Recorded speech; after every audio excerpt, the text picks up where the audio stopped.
पहले बिहार विधान परिषद के पोर्टिको में राबड़ी देवी के नेतृत्व में विपक्ष का प्रदर्शन हुआ। राबड़ी देवी के नेतृत्व में विपक्षी सदस्यों ने मुख्यमंत्री नीतीश कुमार के इस्तीफे की मांग की। दरभंगा में 5 साल की बच्ची के साथ रेप किया गया। मुख्यमंत्री नीतीश कुमार सामने हैं और इस पर क्या कह रहे हैं वे सदन में बताएं। विपक्ष लगातार ये सवाल उठा रहा था।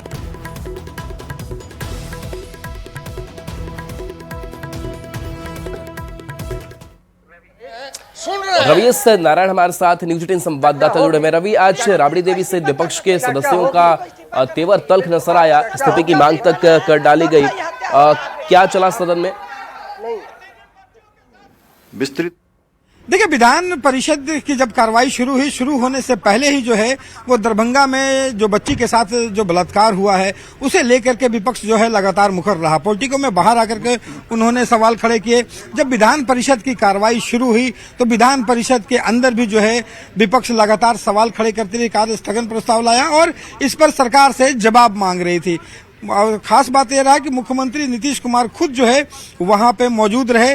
बाद में वेल में भी विपक्ष पहुंची, लेकिन हंगामा इतना ज्यादा हुआ कि मुख्यमंत्री नीतीश कुमार और राबड़ी देवी जो है वो इस सेशन में बजट सत्र में पहली बार आमने सामने जो है वो तू मैं करते हुए देखे गए। हमारे साथ आरजेडी के जो एमएलसी हैं सुनील सिंह, वो हमारे साथ है।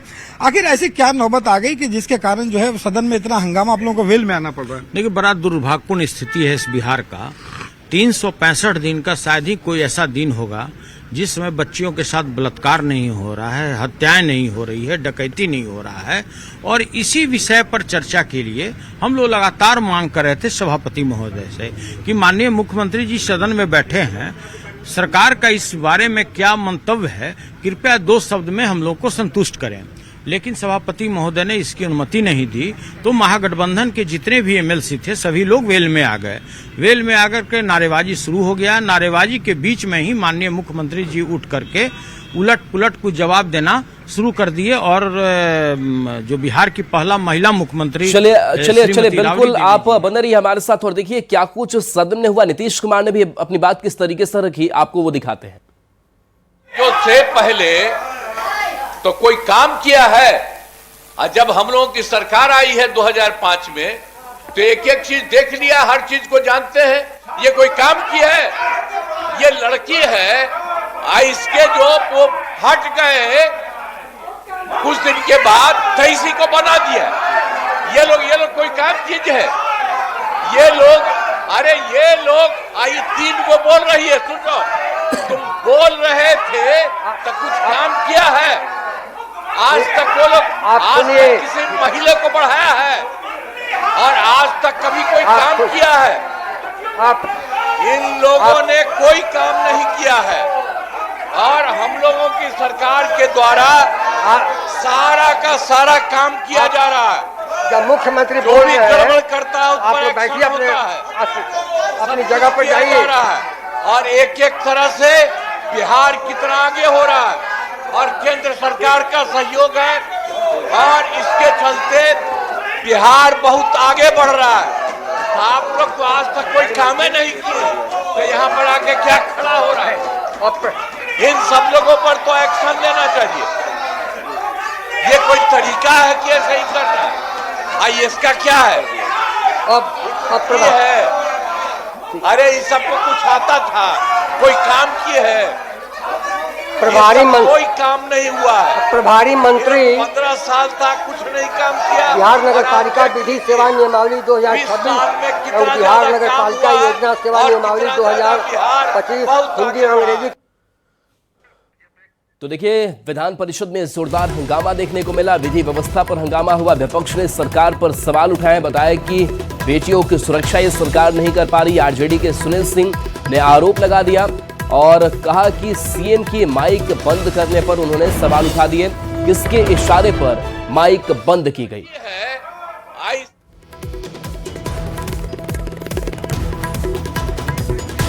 रवि हमारे साथ जुड़े हुए न्यूज 18 संवाददाता लगातार। रवि, आप सुनील जी से बात भी कर रहे थे और वो कई आरोप भी लगा रहे थे कि किसके इशारे पर माइक बंद कर दी गई। बेटियों की सुरक्षा पर सवाल विपक्ष आज उठाता हुआ विधान परिषद के अंदर नजर आया। क्या आपको लगता है कि 2:30 बजे के बाद जब विधान परिषद की कार्यवाही फिर से शुरू होगी तो यही तस्वीर देखने को मिलेगी? जी बिल्कुल। और देखिए, ये आरजेडी ने बड़ा सवाल खड़ा किया है कि जिस समय ये कार्रवाई विधान परिषद की चल रही थी, हंगामा चल रहा था, नीतीश कुमार जो है वो खड़े होकर के ये बातें कह रहे थे कि जो हमारी सरकार ने बहुत काम किया है, इन लोगों ने कुछ नहीं काम किया है। वो बाहर से आवाज आ रही थी, लेकिन हंगामा विपक्ष का इतना ज्यादा हुआ कि आवाज आनी बंद हो गई। लेकिन जब माइक में सुना गया तो माइक की आवाज जो है वो पूरी तरह से बंद हो गई थी।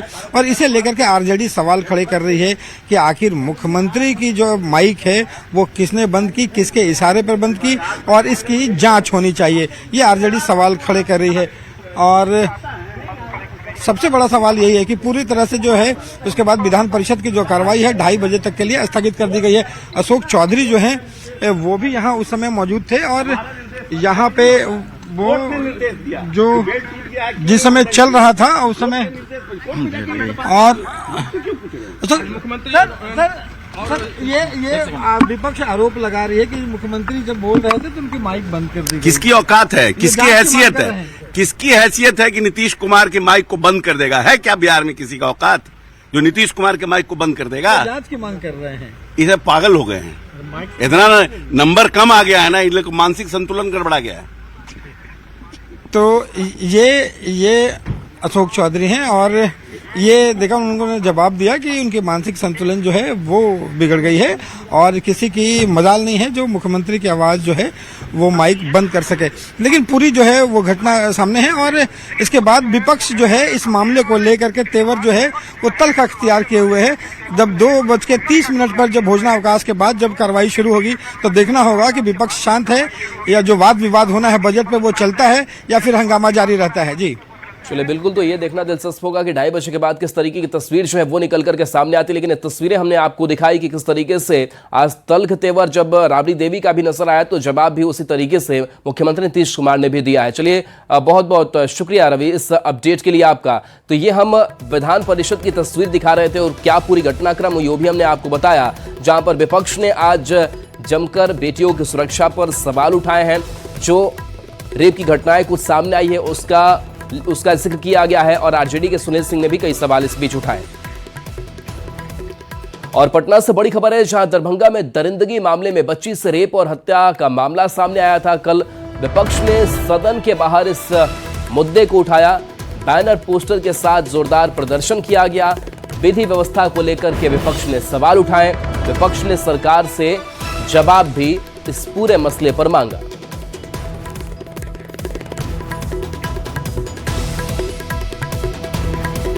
तो बिहार विधानसभा के बजट सत्र का आज 5वां दिन काफी हंगामेदार रहा। विपक्ष ने सदन में आज नीट छात्रा की मौत, सांसद पप्पू यादव की गिरफ्तारी, बढ़ते अपराध और दरभंगा में बच्ची से दुष्कर्म के बाद हत्या जैसे मामलों पर विपक्ष के नेताओं ने जमकर हंगामा किया। सदन के बाहर विपक्ष ने बिहार में हो रहे अपराध को लेकर भी प्रदर्शन किया। आरजेडी के विधायक हाथों में पोस्टर लेकर पहुंचे थे जिस पर लिखा था कि रेप, हत्या, किडनैपिंग कब रुकेगी? कानून है पर डर नहीं, जवाब दो सरकार। विपक्ष का कहना है कि मासूमों की हिफाजत में सरकार नाकाम साबित हो रही है। छोटी बच्ची, अबोध बच्ची, नाबालिग बच्ची के साथ गैंग रेप के घटना के बाद उसकी हत्या कर दी जा रही, निर्मम हत्या की जा रही है और सरकार पूरी तरह से गूंगी हो चुकी है, बैठी हो चुकी है। मुख्यमंत्री जी खामोश है, मुख्यमंत्री जी जवाब नहीं दे पा रहे हैं। ये तो लगातार हो रहा है, चाहे वो हमारे क्षेत्र का भी परेव का मामला था जहां एक 7 वर्षीय लड़की के साथ रेप हुआ, उसी तरह कई जगहों में 4 वर्ष की लड़कियों के साथ, 5 वर्ष की लड़कियों के साथ रेप हो रहा है और सरकार कहती है कि हम सुशासन बाबू हैं, यहाँ न बचाना है न ये करना है, फंसाना है। तो हमको ऐसा लगता है कि बिहार में फिर एक बार माननीय मुख्यमंत्री को रिवीजन करना चाहिए और ये सब कुछ हो रहा है, बहुत गलत काम हो रहा है। दरभंगा में मासूम बच्ची और पटना में नीट छात्रा मौत मामले को लेकर विपक्ष सदन के बाहर और अंदर हल्ला बोला। विपक्ष के इस हंगामे पर जेडीयू एमएलए मंजीत सिंह ने कहा कि हमारी सरकार पूरी तरह से संवेदनशील है, दोषियों के खिलाफ कड़ी कार्रवाई की जाएगी, स्पीडी ट्रायल से सजा दिलवाया जाएगा। सरकार काफी गंभीर और संवेदनशील है और सरकार ने उच्च स्तरीय जांच का आदेश भी दिया है और एक मामले में सीबीआई को केस रेफर की गई है और बच्ची के मामले में भी प्रशासनिक बयान आए हैं जो दोषी लोग हैं उनको गिरफ्तार करके जेल भेजा गया है। और गिरफ्तारी केवल ही नहीं बल्कि वहाँ डीएम एसपी के स्तर से ये भी बयान आया है कि उनके खिलाफ स्पीडी ट्रायल चलाएंगे और स्पीडी ट्रायल के माध्यम से 2 महीना के अंदर उनको सजा दी जाएगी। तो हमारी सरकार संवेदनशील है। अब विपक्ष को केवल ऐसे घटना पर राजनीति करना है, यह काफी दुखद है। पार्टी से और परिवार से बाहर हो चुके लालू प्रसाद के बड़े लाल तेज प्रताप यादव शुरू से आरजेडी के जयचंदों पर निशाना साध रहे हैं, लेकिन अब तक उन्होंने नाम नहीं बताया था। लेकिन तेज प्रताप यादव ने अब तक का सबसे बड़ा खुलासा करते हुए आरजेडी के 5 नेताओं को पार्टी का जयचंद बता दिया। सबसे पहले आपको दिखाते हैं उन 5 नेताओं के नाम और पहचान जिन्हें तेज प्रताप यादव ने आरजेडी का जयचंद बताया है। तो उन्होंने कई आरोप भी लगाए और बताया कि मुझे झूठे मुकदमों में फंसाया गया, हम कोर्ट जाएंगे। तो तेज प्रताप यादव कल जब खुलासा करने बैठे तो सिर्फ 5 जयचंदों के नाम तक ही नहीं रुके, उन्होंने इन सब पर बदनाम करने, झूठे मुकदमे में फंसाने और यहां तक कि हत्या की साजिश का भी आरोप लगा दिया। तेज प्रताप यादव ने कल कई गंभीर आरोप लगाए। सबसे पहले उन्होंने अनुष्का यादव को लेकर सफाई में कहा कि उनका सोशल मीडिया अकाउंट हैक कर गलत तरीके से तस्वीर वायरल की गई ताकि उन्हें बदनाम किया जा सके और इन सबके मामले में वे कोर्ट भी जाएंगे। तेज प्रताप यादव ने महुआ से पूर्व विधायक मुकेश रोशन पर एक गिरोह चलाने का आरोप लगाया और कहा कि मुकेश रोशन मेरी हत्या कराना चाहते हैं। दही चूड़ा भोज में जब पिताजी आशीर्वाद देने आए तो इन लोगों को वो भी रास नहीं आया। नाम लिया तो वही सब जयचंदों का गिरोह है ना, चारों तरफ से। मुकेश रोशन जो जयचंद है, शक्ति सिंह जो जयचंद है, सुनील सिंह जो जयचंद है, ये सब का खेल बेल है हमको षड्यंत्र रचने का। अब ये चीज वो चीज बताया जाए कि अनुष्का यादव का और आकाश भाटी का क्या संबंध है, ये वो लोग बताएंगे ना, हम क्या बता सकते हैं इसमें। लगातार आप इस बातों को लेकर आप डिप्रेशन में भी चल रहे हैं। पूरा डिप्रेशन में है हम, पूरे तरीके से डिप्रेशन में। अब आगे आप क्या करेंगे? आगे मुलाकात करेंगे? किससे मुलाकात करेंगे? मंत्री जी से, सबसे मुलाकात करेंगे। हम अपना आवेदन देंगे, कोर्ट जाएंगे हम इसके लिए। इस तरीके का किसी को भी आप किसी का भी फंसा दीजिएगा, किसी को भी थोप दीजिएगा, कल तक आपका संबंध हम बोल देंगे कि आपका संबंध है, आपका बच्चा है। तो आपकी लोकप्रियता को देखकर इस तरह की जा रही है। पूरे तरीके से लोकप्रियता को देखते हुए हमारे ऊपर इस तरीके का कीचड़ उछालने का जो काम करा वो कह रहे मुंह पर छींटा पड़ेगा। वही आरजेडी में से सुनील सिंह का तेज प्रताप पर बड़ा बयान सामने आया है। तेज प्रताप यादव 2 बार मंत्री पद पर रहे हैं, 2 बार बड़ी जिम्मेदारी वाला पद संभाला है, बावजूद उसके आज लोग उनके बातों को गंभीरता से नहीं लेते हैं। वो कब साथ हो जाए, कब अलग हो जाए, किसी को पता नहीं। रघुवंश बाबू का भी तेज प्रताप ने 1 लोटा पानी भर बताया था। जगदानंद सिंह पर भी हत्या करने की साजिश का आरोप लगाया था। आज मुकेश रोशन पर भी साजिश करने का तेज प्रताप आरोप लगा रहे हैं। तेज प्रताप लालू प्रसाद के सबसे बड़े बेटे हैं, उनका इज्जत करते हैं। लालू प्रसाद के बेटे होने के कारण उन पर ज्यादा कुछ कह नहीं सकता। तेज प्रताप जी बहुत जिम्मेवार पद पर रहे हैं, बिहार सरकार में 2 बार मंत्री रहे हैं, फिर भी उनकी बातों को बहुत लोग गंभीरता से नहीं लेता। सभी लोग जानते हैं वो क्या कब बोलेंगे, कब आपके साथ हो जाएंगे, कब आपके जुदा हो जाएंगे। पहले हमारी ही पार्टी में थे, राष्ट्रीय जनता दल में थे, अब उन्होंने अलग पार्टी बना ली है। और आप भी जानते हैं कि राष्ट्रीय जनता दल में एक जिम्मेवार संगठन में मैं एक जिम्मेवार पद पर हूँ और उनका इस तरह का जो बयान है कोई पहली घटना नहीं है। आपने देखा होगा स्वर्गीय रघुवंश बाबू के प्रति भी उन्होंने क्या कहा था कि 1 लोटा पानी निकल जाएगा तो उससे क्या होगा। आपने देखा होगा हमारे प्रदेश अध्यक्ष जगदानंद बाबू थे, उनके ऊपर तो ये भी आरोप लगा दिए कि ये हमारी हत्या करा सकते हैं। और अभी देखे होंगे जो मुकेश रोशन जी हैं उन पर भी उन्होंने एक आरोप लगाया। तो देखिए उनके बातों को, चूंकि हमारे जो अभिभावक है जो मेरे दिल में बसते हैं, माननीय लालू प्रसाद जी, उनके वो ज्येष्ठ पुत्र हैं, इसलिए इस तरह के बचकाना बयान पर हम किसी तरह का बयान देना उचित नहीं समझते। और पटना से बड़ी खबर, जहां बीजेपी के राष्ट्रीय अध्यक्ष नितिन नवीन पटना पहुंचे हैं। पटना एयरपोर्ट पर भव्य स्वागत किया गया है। एयरपोर्ट से बापू सभागार के लिए रवानगी हो चुकी है। बापू सभागार में अभिनंदन समारोह का आयोजन किया गया है। कार्यकर्ताओं ने जमकर स्वागत किया है। तो ये तस्वीर आपको दिखा रहे हैं जहां सम्राट चौधरी उनका स्वागत करते हुए पुष्प गुच्छ देते हुए नजर आ रहे हैं। उनके ठीक बगल में संजय सरावगी हैं और देखिए राष्ट्रीय अध्यक्ष बनने के बाद ये पहली बार पटना आगमन हुआ है। अभिनंदन समारोह, भव्य समारोह रखा गया है। कार्यकर्ताओं ने पटना पहुंचने पर जोरदार स्वागत किया है। 2 दिन के दौरे पर बिहार नितिन नवीन पहुंचे हैं।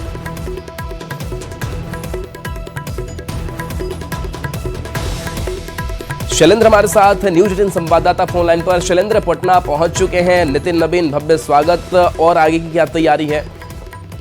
हाँ बिल्कुल, देखिए बीजेपी के राष्ट्रीय अध्यक्ष नितिन नवीन राष्ट्रीय अध्यक्ष बनने के बाद पहली बार पटना पहुंचे हैं और खास तौर पर बड़ी तैयारी यहाँ पर बीजेपी के द्वारा की गई है। बीजेपी के तमाम जो पार्टी के बड़े चेहरे हैं और जो कार्यकर्ता हैं पूरे राज्य भर के, वो इस वक्त बापू सभागार में इकट्ठा है और कुछ ही देर में नितिन नवीन यहाँ पर बापू सभागार पहुंचेंगे और यहाँ पर एक बड़े कार्यक्रम का आयोजन भी किया गया है जिसमें वो शामिल होंगे और तमाम जो बड़े पार्टी के जो चेहरे हैं वो भी इस वक्त बापू सभागार में मौजूद है। तो कहीं न कहीं एक मैसेज देने की भी कोशिश है कि चूंकि बिहार से नितिन नवीन है और इतनी बड़ी जिम्मेदारी उन्हें मिली है, तो ऐसे परिस्थिति में अब नितिन नवीन चूंकि आ रहे हैं राष्ट्रीय अध्यक्ष की जब उनकी घोषणा है उसके बाद जब पहली बार, तो एक बड़ा स्वागत और इस स्वागत समारोह ऐसा कि पूरे देश में इसका मैसेज आए कि जब बिहार राष्ट्रीय अध्यक्ष आए हैं तो एक बड़ा कार्यक्रम भी आयोजन यहाँ पर किया गया। तो कुल मिलाकर के तैयारी लगभग पूरी है। बस कुछ ही देर में नितिन नवीन बापू सभागार पहुंचेंगे जहां पर यहाँ पर बड़ी सभा जो आयोजित की गई है, बड़ा कार्यक्रम है, उसको संबोधित भी करेंगे। जी शुक्रिया शैलेंद्र इस अपडेट के लिए आपका।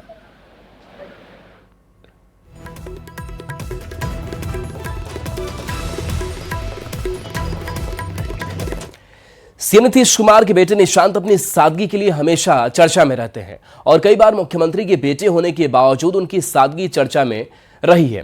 इसी बीच उनकी एक और तस्वीर सामने आई है जब वो एक अपने ड्राइवर के यहाँ एक निजी समारोह में बिल्कुल सादगी के साथ पहुंचे। निशांत के आने से ड्राइवर का पूरा परिवार बेहद उत्साहित दिखा और निशांत ने भी परिवार के साथ समय दिया और समारोह में शामिल हुए। साथ ही परिवार वालों के साथ फोटो भी खिंचवाई।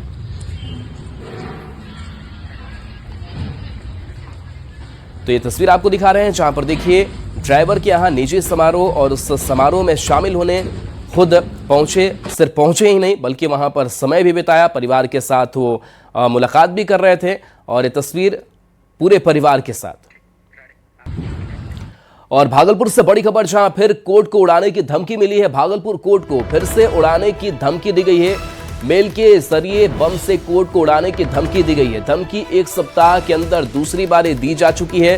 धमकी देने के बाद से कोर्ट परिसर को खाली करा लिया गया। पुलिस मामले की जांच कर रही है। और पटना से एक और बड़ी खबर जहां सिविल कोर्ट परिसर खाली करने का आदेश दिया गया है। कोर्ट को उड़ाने की फिर से धमकी पटना कोर्ट के लिए भी आरडीएक्स से उड़ाने की धमकी मिली। धमकी देने वाला नाम अरुण कुमार बताया जाता है। एहतियातन अब यहां पर सुरक्षा घेरा बढ़ा दिया गया है और यहां से लोगों को हटाया भी गया है। बड़ी खबर